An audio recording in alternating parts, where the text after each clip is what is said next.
다이어트를 할 때요, 아주 중요한 것은 요요 현상이 일어나지 않는 것이라고 합니다. 아무리 살을 빼도 유지하지 않으면 뭡니까? 말짱도루묵이에요. 도루묵에 대한 기원은 아시죠? 네. 도로묵으로 하라 이렇게 그죠? 언어를 얘기가 기니까 말짱도루묵입니다. 한국 교회는 한때 수많은 교회들이 성전 건축을 하는데 난리였어요. 근데 필요했습니다. 부흥도 하였고 공간이 더 필요했어요. 비정관, 교육관 더 짓고 다음 세대를 위한 공간 확보도 했어요. 그래야만 더 부흥하고 사람들이 찾아와 정착하기도 했기 때문이에요. 그런데 문제는 외적 하드웨어는 구축했는데 내적 소프트웨어가 없는 교회가 많았습니다. 요즘 교회도 많이 힘들지요. 하지만 신학교도 적자를 면치 못하고 있는 것들이 많아요. 신학교 입학생들이 점점 줄고 있기 때문이죠. 그런데 더 큰 문제는 교회 사역을 하려는 신학생들이 갈수록 줄어들고 있다는 것입니다.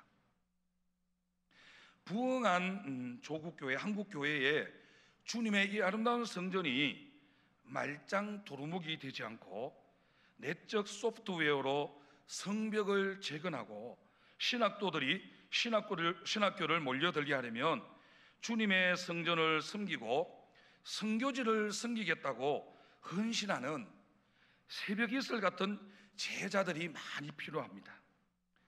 그러려면 모든 민족을 제자로 삼아야 합니다.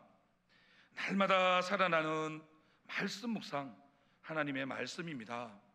하나님 아버지, 마태복음의 마지막 결론이 모든 민족을 제자로 삼으라인데 어떻게 해야 제자로 삼을 수 있는지 말씀해 주시옵소서. 듣겠습니다.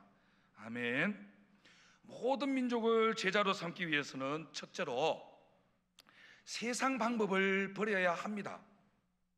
오늘 11절에서 읽지는 않았는데요, 앞부분인데 11절에서 13절을 보니 여자들이 갈 때 경비병 중 몇이 성에 들어가 모든 된 일을 대제사장들에게 알리니 그들이 장로들과 함께 모여 의논하고 군인들에게 돈을 많이 주며 이르되 너희는 말하기를 그의 제자들이 밤에 와서 우리가 잘 때에 그를 예수님의 시체를 도둑질하여 갖다 하라라고 합니다.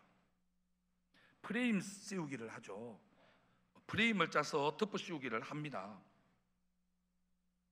앞본문에서 예수님의 무덤에 간 여자들은 천사에게 주님이 부활하셨다는 소식을 듣고 어땠습니까?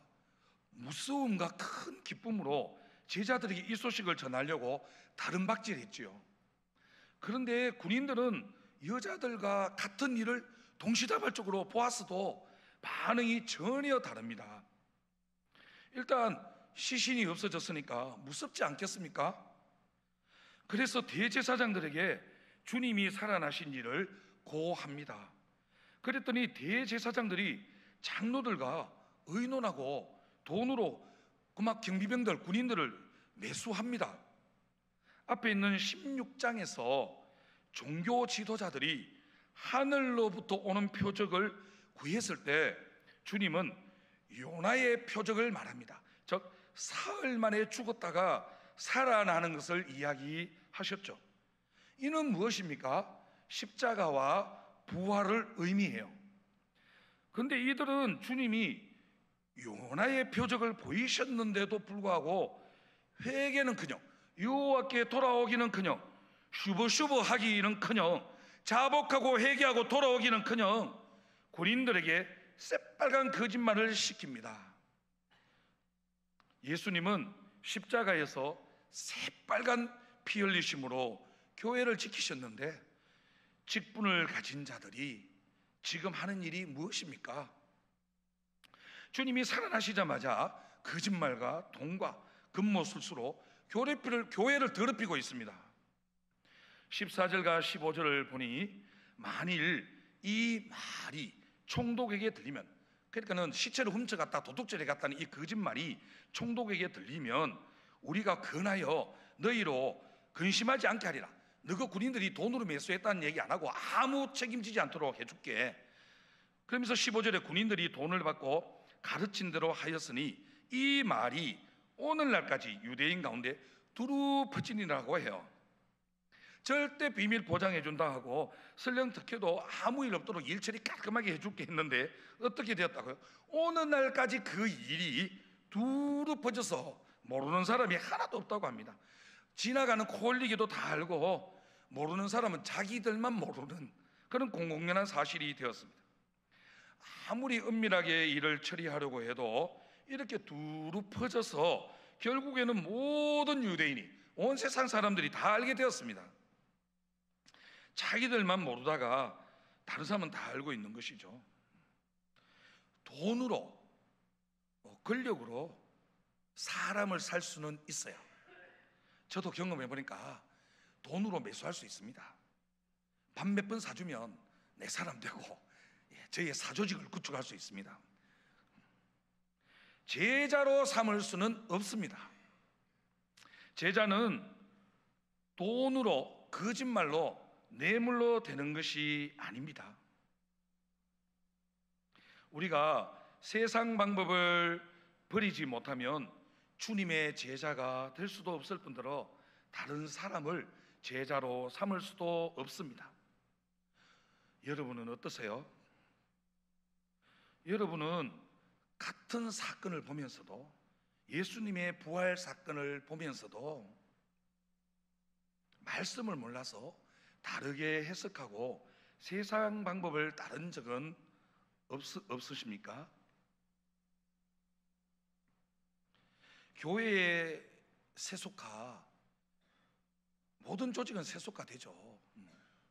관료화, 인기 영합주의에 부합한 대중화는 교회 공동체를 개혁주의지만 사제주의가 되어가죠.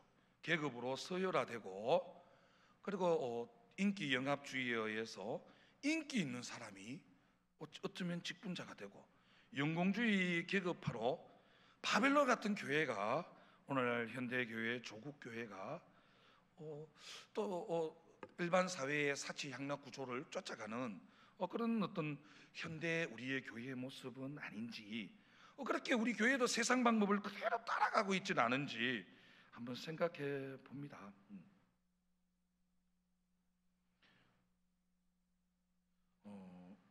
어느 교회에 청년 부흥이 확 일어났어요. 청년들만 1000명 이상 예배를 드리게 되었답니다. 그런데 한 직분자가, 높은 직분자가 오셔서 이런 얘기를 했대요. 청년들 1000명 이상이 막 교회에 오니까 그까짓 것들 연보도 못하는 것들이 많으면 뭐해? 그랬대요. 근데 이 얘기 들으니까 남의 얘기 아니더라고요. 저도 그런 얘기 했던 적이 있어요. 청년들 마음 많어, 뭐 돈만 쓰는데. 근데 그래서 담임 목사님이 그 장로님께 이랬대요. 돈도 못 벌고 없애기만 하는 자식들 있으면 뭘 해? 내다 버리지? 이렇게 얘기했답니다. 네. 다음 세대 주일학교 푸른 의의 나무, 문화복지사역, 제가 병원교회 복지 있어보고, 사랑부 복지, 다문화부 복지, 문화교실 복지, 동아리 복지, 뭡니까? 돈 벌어주는 조직입니까? 저는 이게 담당하면서도요, 아닙니다. 돈 쏟아붓는 영역입니다. 근데 이렇게 쏟아부어야지 교회가 부흥하는 줄로 믿습니다. 또 그걸 위해 교회가 존재하는 이유 아닙니까? 주님의 제자가 되기 위해 내가 버려야 할 세상 방법은 무엇입니까? 내가 벗겨내야 할 내 몸에 묵은 때는 무엇입니까? 때가 참에 목욕탕 갈 때란 말이 있는데요, 탐심, 탐욕, 육체의 소욕, 욕심, 이생의 자랑, 이생의 자랑이 생활의 자랑이죠.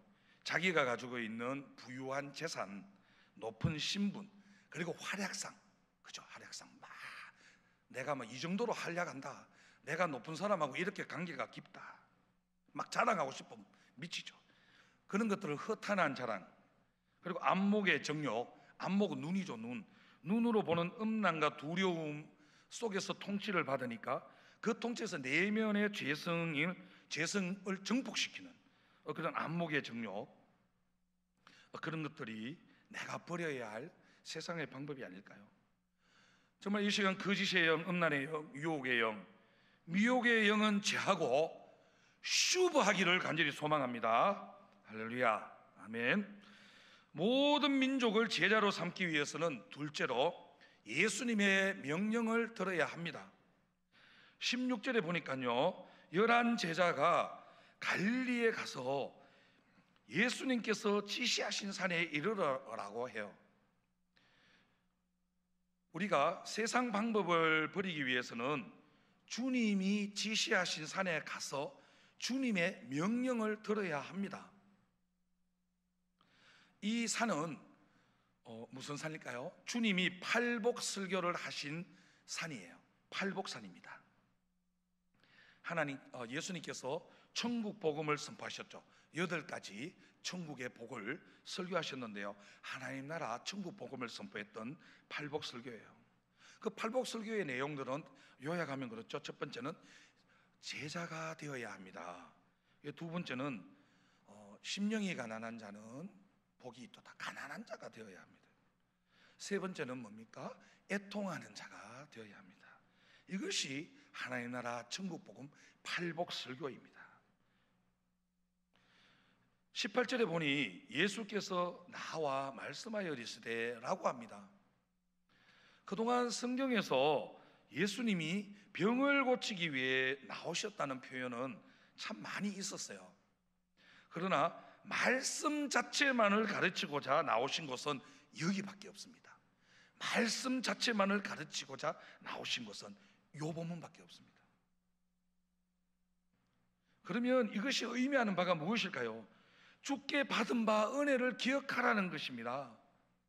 주님은 이 땅에서 제자들에게 말씀을 가르치시고 가르치신 대로 사셨어요.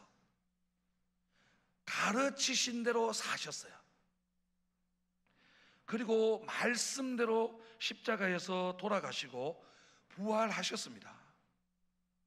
주님은 자신이 있으시니까, 말씀대로 사셨으니까, 자신이 있으시니까 내가 명령한 대로 살라고 하시며 제자들을 만나 주신 겁니다. 또 부활하고 40일을 이 땅에 계시면서 전하는 사명을 주시고자 제자들을 양육하셨어요. 예수님을 만난 사람은 그 예수님을 전해야 하는 사명이 있습니다. 우리도 마찬가지입니다. 그런데 17절에 보니 예수를 배웠고 경배하나 아직도 의심하는 사람들이 있더라고 해요. 어느 권사님이 내가 아무리 시집살이 고난해서 말씀으로 살아났다고 해도 시집살이가 무슨 고난이냐고 하는 사람도 있고, 내가 암에서 살아났다고 해도 죽을 병은 아니었나 보네 하는 사람도 있습니다.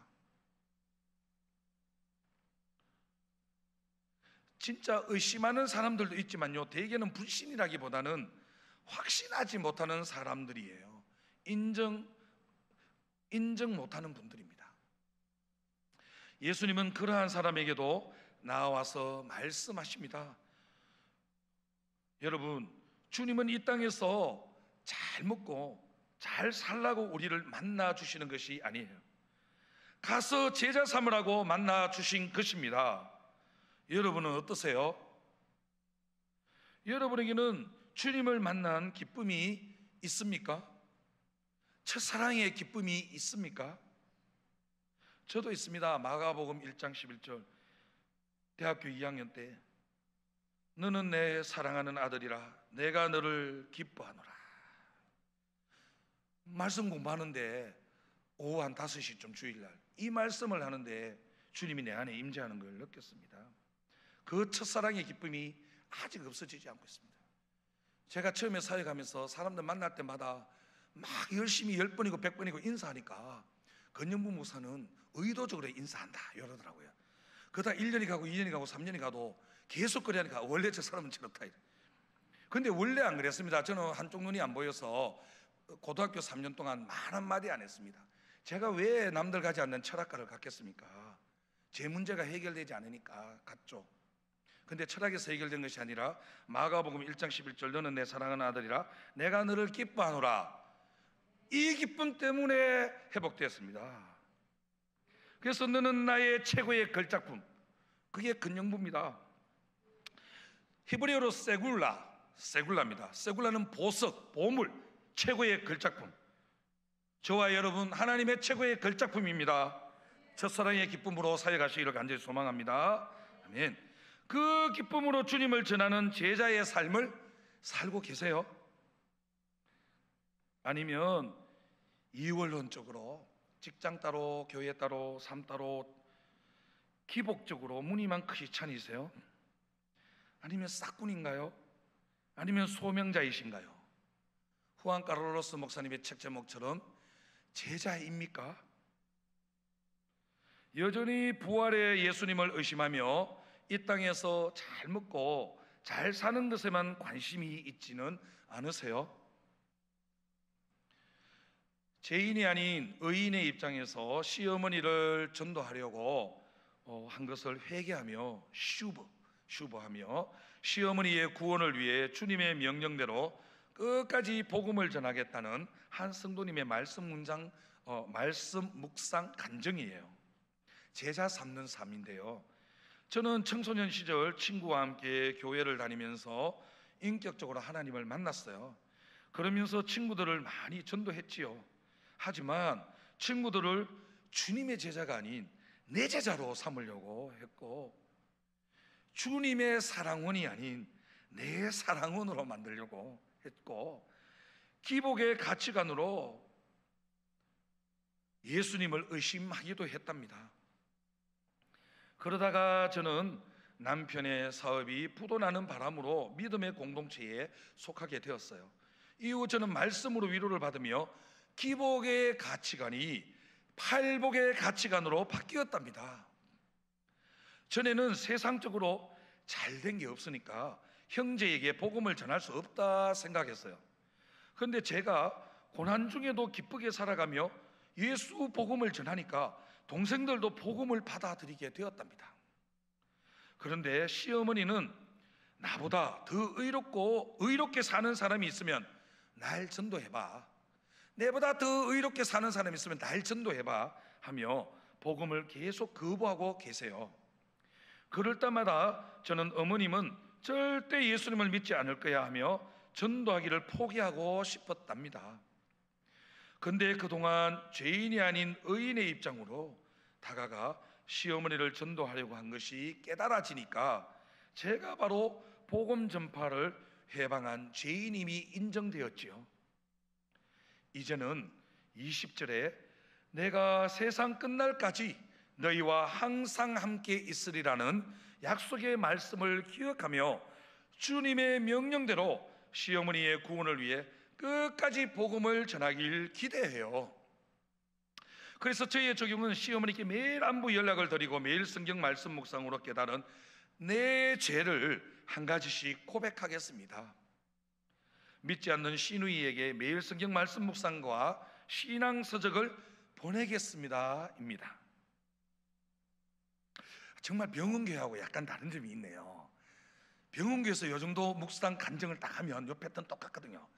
아멘이 막 터져나오는데 얘는 아멘이 죄송합니다. 네, 그냥 말씀드렸는데 이해해 주십시오. 18절부터 20절을 보면 예수께서 나와 말씀하여 이르시되 하늘과 땅의 모든 권세를 내게 주셨으니 그러므로 너희는 가서 모든 민족을 제자로 삼아 아버지와 아들과 성령의 이름으로 세례를 베풀고 내가 너희에게 분부한 모든 것을 가르쳐 지키게 하라. 볼지어다 내가 세상 끝날까지 너희와 항상 함께 있으리라고 하십니다.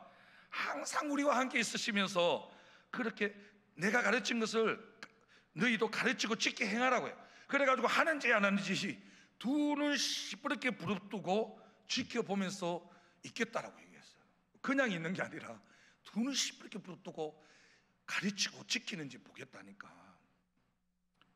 얼마나 두려운 말씀 같기도 합니다. 우리가 하나님 나라를 위해 나의 시간과 애정과 물질을 드릴 때 하늘과 땅의 모든 권세가 임합니다. 아멘. 이 땅에 천국이 임합니다. 요한계시록 마지막 장을 보니까요, 우리는 천국 올라간다고 하는데 성경에 천국이 내려온다고 되어 있어요. 말씀 확인해 보십시오. 요한계시록 마지막, 천국이 내려오고 이 땅에 천국이 임합니다. 아멘. 그래서 그 권세를 가지고 내가 해야 할 일이 무엇입니까?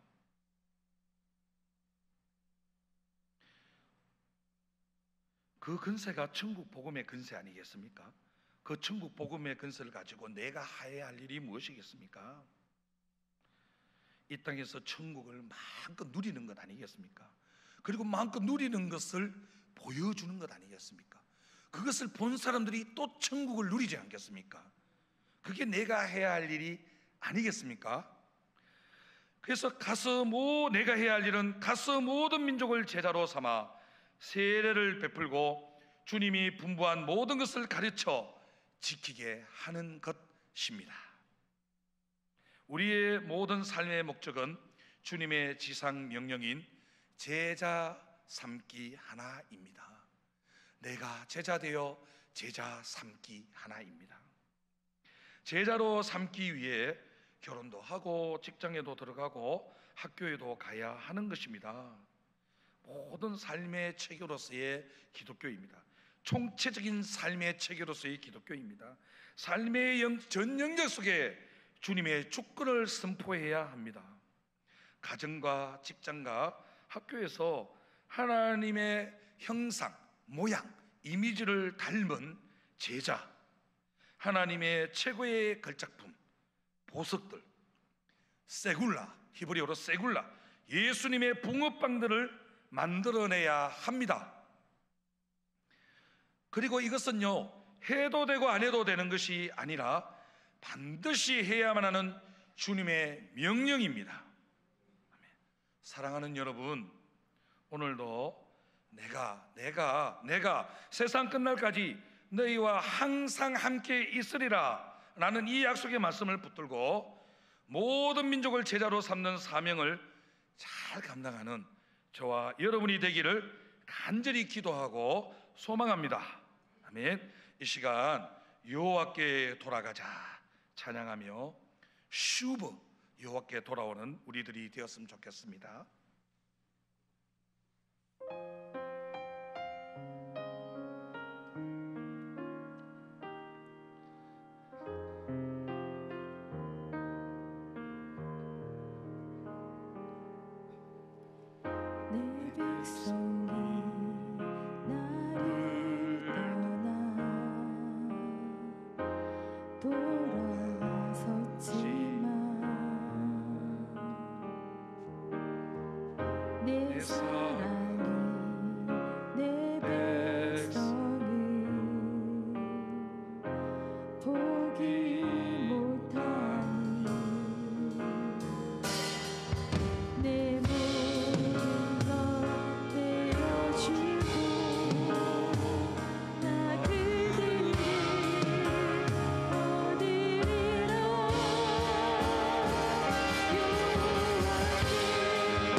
오늘 주신 말씀 가지고 이렇게 기도하시면 참으로 좋겠습니다.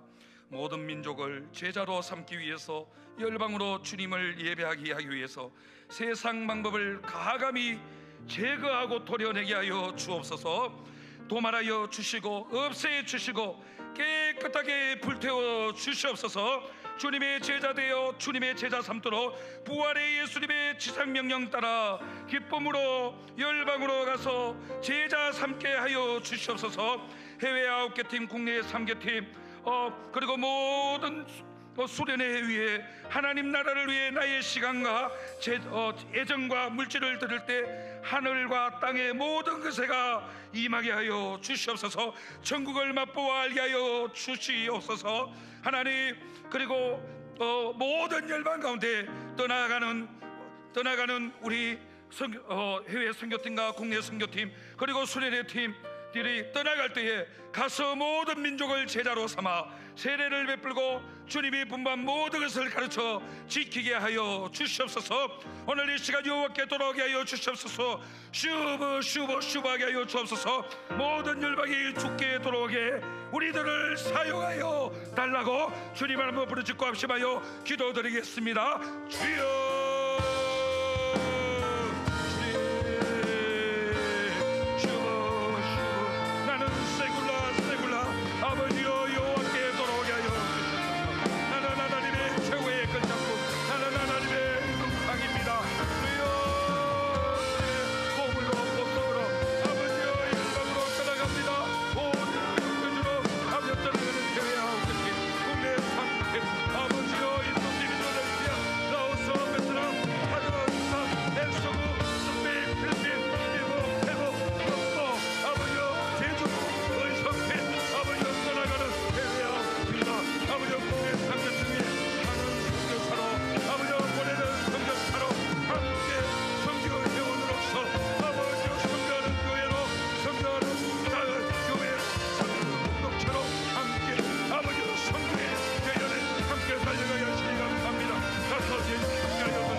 오늘 마태복음 마지막 말씀을 묵상하였습니다. 주님의 마지막 결론이 모든 민족을 제자로 삼으라고 명령하십니다. 그런데 주님의 제자보다 내 제자 삼으려고 자꾸 열심을 부리다 보니까 지쳐서 막막할 때가 있습니다. 주여 불쌍히 여겨 주시옵소서. 세상 방법을 내려놓기 위해 하나님의 명령에 귀 기울이기를 원합니다. 주님은 말씀하신 대로 사셨기 때문에 내 말을 들으라고 하실 자격이 있지만 우리들은 그렇게 살지 못하기에 자녀 교육에 실패하고 제자 양육에 계속 실패합니다. 가정과 교회에서 입술이 아닌 삶으로 자녀와 지체들을 가르치는 저희들이 될 수 있도록 주여 은혜 내려 주시옵소서. 제가 연약해도 하늘과 땅의 모든 근세를 주신다고 약속하셨사오니 그 근세를 가지고 사명을 감당하게 도와주시옵소서. 가서 세례를 주고 죄를 보게 하고 가르쳐 지키게 하는 것은 제 힘으로 할 수 없지만 명령에 순종하여 가려고 마음만 먹어도 주님이 가게 하실 줄 믿습니다. 세상 끝날까지 항상 함께 하시는 주님을 믿사오니 아직 주님을 모르는 영혼들을 제자 삼는 저희가 다 될 수 있도록 주여 역사해 주시옵소서. 예수 그리스도의 이름으로 기도드리옵나이다. 아멘. 지금은 우리 주 예수 그리스도의 한량없는 은혜와 하나님 아버지의 끝까지 사랑하심과 성령님의 교통 인도 붙잡고 어루만져 주심이 가서 모든 민족을 제자로 삼기 위해서 기복의 가치관을 버리고 팔복의 가치관, 천국 복음의 가치관을 가지고 제자 되어 제자 삼기로 결단하고 이번 뜨거운 여름 내가 세상 끝날까지 항상 너희와 함께 하리라 하시는 임마누엘의 하나님을 믿으며 아직 주님을 모르는 영혼들을 제자 삼기 위해 길 떠나시는 해외 인도, 라오스, 베트남 단기 선교팀과 해외 9개 팀과 국내 선교팀 3개 팀 위에와 그리고 소련회로 준비하는 모든 주일학교와 모든 사랑부와 부서 위에 그리고 지금도 고통 가운데 신음하는 모든 영혼들과 지금 고개 숙인 모두 위에 지금부터 영원까지 항상 함께 있을지어다. 아멘.